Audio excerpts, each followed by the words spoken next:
मुझे लगता है जो राम मंदिर की प्राण प्रतिष्ठा में नहीं आए उनसे बड़ा अभागा कौन हो सकता है। उन्हें न्योता दिया गया। अरे आपको अगर अपने घर में बुलाया जाता है, आपको कोई अपनी बेटी की शादी में बुलाता, आप जाए ना जाए अलग बात, आप लिख के देते कि नहीं जाएंगे। कांग्रेस ने लिख के दिया नहीं जाएंगे, तो उनके मन का भाव बहुत स्पष्ट हो जाता है। इसलिए उनके मन में न धर्म और संस्कृति के लिए कोई स्थान नहीं है, वो केवल और केवल राजनीति है। और इसीलिए मैं ये भी याद दिलाना चाहता हूँ, वो राम मंदिर में तो नहीं आए थे, बाबर की कब्र पे उनकी 3 पीढ़ियों ने जाके सजदा किया है। 1959 में जवाहरलाल नेहरू, 1968 में इंदिरा गांधी और 2005 में राहुल गांधी अलॉन्ग विद मनमोहन सिंह। इसीलिए उनकी क्या स्थिति हुई जब राम मंदिर आंदोलन शुरू हुआ, 400 सीटें थी, और अब उसके बाद कभी बहुमत नहीं मिला है उस पार्टी को, क्योंकि भगवान राम के लिए कहा गया है कि जब तुलसीदास जी से पूछा था ना मीराबाई ने कि मैं क्या करूं, मेरे घर के लोग, मेरे परिवार के लोग और मेरे राज्य के व्यवस्था कह रही है कि भगवान को छोड़ दो, तो तुलसीदास जी ने क्या कहा था, जाके प्रिय न राम वैदेही तजिए ताहि कोटि बैरी यद्यपि परम सत्य। तो देश की जनता ने यही दिखा दिया है। भक्ति में इतनी जिद करो कि भगवान भी बोले कैसा भक्त है बे, ना खुद जी रहा है ना मुझे जीने दे रहा है। मैं लिखूं तो आ जाए, मैं और भैया सर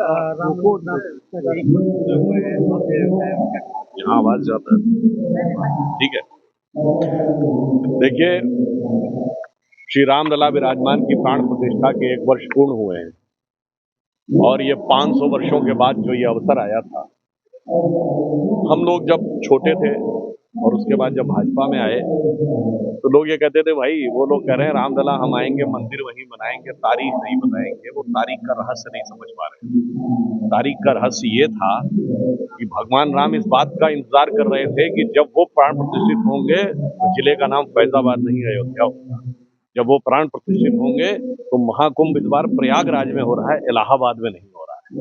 और वो इस बात की प्रतीक्षा कर रहे थे कि इस देश में एक कर्म योगी प्रधानमंत्री आएगा और इस उत्तर प्रदेश में एक योगी मुख्यमंत्री आएगा, और उसके उपरांत ये देश उस स्थिति में पहुंचेगा कि भगवान राम सिर्फ अपने ही मंदिर में आवास में नहीं पहुंचे, 4 करोड़ गरीबों को आवास देने के बाद, 11 करोड़ से अधिक लोगों के नल से जल पहुंचाने के बाद, करोड़ों लोगों के घर में शौचालय पहुंचाने के बाद, भारत को 5वीं बड़ी अर्थव्यवस्था बनाने के बाद आए, अर्थात विश्व में इतना बड़ा परिवर्तन होने के बाद।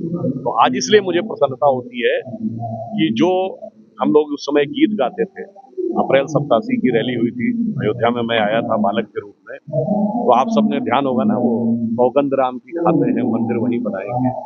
तो हम आज की स्थिति के लिए कह सकते हैं कि जन जन के मन में राम रमे और प्राण प्राण में सीता है, हर हृदय की धड़कन रामायण पग पग पर बनी पुनीता है। यदि राम नहीं है श्वासों में तो प्राणों का घट रीता है। इसलिए नरनाहर श्री पुरुषोत्तम का हम मंदिर भव्य बनाएंगे, सौगंध राम की खाते हैं हम मंदिर वही बनाएंगे। आज देखिए प्रभु कृपा से वो सौगंध पूर्ण हुई है और संपूर्ण भारत के लिए क्या कल्याण लेकर आगे उठी है, और इतना ही नहीं, संपूर्ण विश्व का कल्याण करने के लिए आगे उठी है। आज इंटरनेशनल मॉनेटरी फंड की चीफ क्रिस्टिना जॉर्जिवा कहती है कि नेक्स्ट ईयर भारत दुनिया में सबसे ज्यादा ग्रोथ में कंट्रीब्यूट करने वाला देश, 15% ग्रोथ के साथ वर्ल्ड का ग्रोथ इंजन बनने वाला है। इसलिए जो प्रश्न उठाते थे उन्हें राम की लीला को समझना नहीं। नगीना के सांसद मुझे लगता है सबकी अपनी सुमति कुमति सबके उर रही, नाथ पुराण निगम यह कहीं। तो मुझे लगता है उनकी टिप्पणी को उसी दृष्टि से देखना चाहिए। सर, कुंभ को लेकर कहा यह भी जा रहा है कि वक्त की जमीन जो है उन्होंने दान करने को हो रहा है। मुझे लगता है एक गंभीर बात मैं कहना चाहूंगा, स्वतंत्र भारत में एक ऐसा विचित्र कानून लाया गया, वक्फ बोर्ड का यह कानून। आप सोचिए, प्लेसेस ऑफ वर्शिप एक्ट के लिए तो 15 अगस्त 47 की डेट है, वक्फ के लिए 15 अगस्त 47 की डेट क्यों नहीं है? और आप कहते हैं कि उससे पहले के दौर में, और ऐसी, इसको मैं कहना चाहूंगा, ये भारत के सेकुलर संविधान के ऊपर सबसे बड़ा आघात।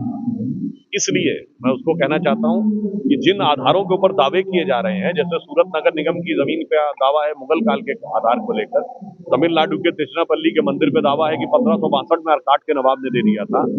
उस जमाने की मुगल रियासतों के समय के फरमान जो ये कहते थे कि उनके वो शरिया के विधान को मानते थे जिसके अनुसार गैर मुस्लिम प्रजा जिम्मी है, जिसका प्रॉपर्टी पे हक नहीं होना चाहिए।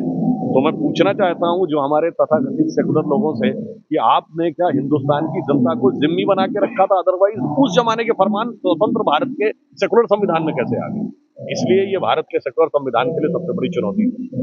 और हम कहना चाहेंगे अब दलगत भावना से ऊपर होकर सभी दलों को इस बारे में ईमानदारी से विचार करना चाहिए। दिल्ली चुनाव हमें लगता है कि दिल्ली की जनता आम आदमी पार्टी और केजरीवाल जी के नित्य प्रति बदलते हुए नए रूपों को देखकर, एक जमाने में लगते थे ना बड़े भोले वाले हैं, नई राजनीति लेके आए हैं और अब वो बड़ा परिवर्तन करेंगे, मगर अब उनका जो असली स्वरूप है वो उभरता हुआ जनता के सामने, दिल्ली की जनता के सामने आता जा रहा है। तो दिल्ली की जनता मानो उनसे ये कह रही है कि बड़े मासूम लगते थे मेरे सनम, क्या से क्या हो गए देखते देखते। जिन्हें पत्थर से हमने बनाया सनम वो खुदा हो गए देखते देखते। पर उनकी खुदा की अब सारी खुदाई सेटल करने का कृत संकल्प दिल्ली की जनता ने कांग्रेस ने कहा है